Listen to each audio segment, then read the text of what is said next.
sites. Western intelligence assessed that over 80% of Iran's centrifuges were destroyed or inaccessible. Without Isfahan, Iran lacked the feedstock to restart enrichment, compounding the setback. Experts estimated the program was set back at least 5 to 7 years, possibly a decade.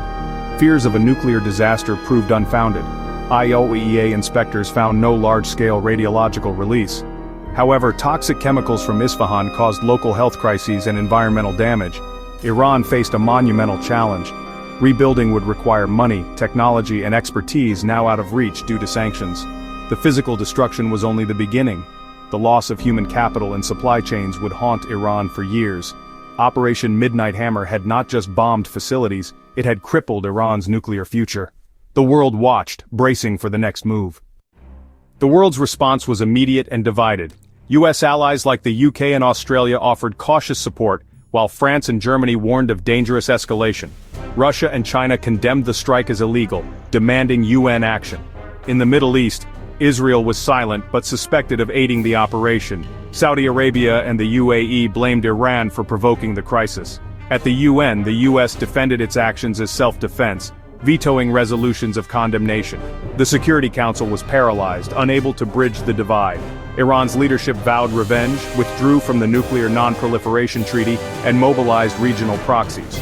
The US responded by deploying more forces, raising the risk of direct confrontation. The region braced for retaliation, with tensions at a boiling point. The world stood on the edge of a wider conflict. The aftermath left the world teetering between renewed diplomacy and the threat of war. Iran's retaliation was expected to be asymmetric: cyber attacks, proxy strikes, or attempts to disrupt oil shipping in the Persian Gulf. The risk of a wider conflict loomed, especially if the Strait of Hormuz was targeted.